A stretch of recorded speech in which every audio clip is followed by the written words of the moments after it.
Xiao Yu, an ordinary girl from a northeastern village on the shores of Erlong Lake, accidentally takes a photo of something that looks like a water monster. The picture turns the village into a tourist hotspot, but it also attracts unwanted attention from a Japanese shadow businessman named Yamamoto. Having devoted his entire life to hunting an underwater creature, Yamamoto travels to Erlong Village in person, threatening trouble for the locals. There's just one problem. The monster doesn't exist. Xiao Yu had mistaken the submersible of her bumbling fiancé, He Huan, for the creature. He'd built it in hopes of stopping the demolition of the houses around the lake.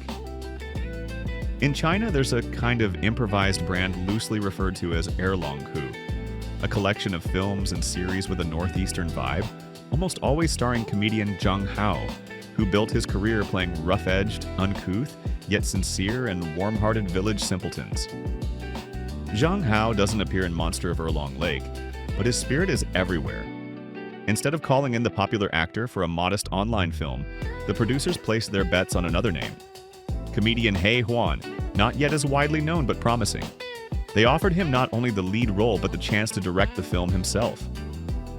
To jump ahead, He Huan didn't score a mega hit. The film launched briskly in online distribution, but audiences quickly lost interest.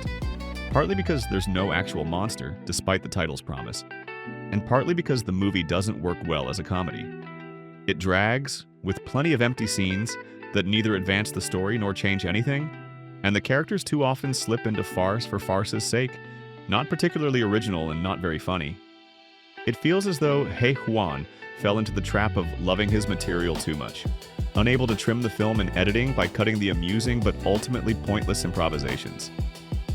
He Huan is, in fact, a talented and charming comedian, but his career so far has been unlucky, and Monster of Erlong Lake joins a list of commercial disappointments associated with his name.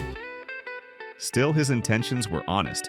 The film grew out of the idea of showing how one innocent lie, snowballing into another, can create a big monster.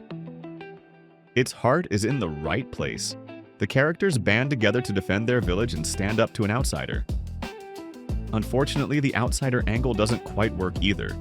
Stories about bad Japanese villains blamed for every evil under the sun are outdated by about a century, and it's hard to take such antagonists seriously. On the other hand, it's clear that He Huan draws inspiration from the right sources. You can feel not only the influence of Zheng Hao's rural comedies, but also of true masters of absurdist humor like Stephen Chow. But let's be objective. While some individual jokes land, He Huan is attempting a very difficult genre, one that depends not only on the cleverness of individual gags, but on their density and rhythm, and that's where Monster of Erlong Lake stumbles. The film too often sags, spins its wheels, and walks in circles. If we're looking for an analogy, this movie is like a loosened shoelace. Nothing has actually come undone, but it's distracting, constantly urging you to stop and tighten it, or even just change shoes altogether.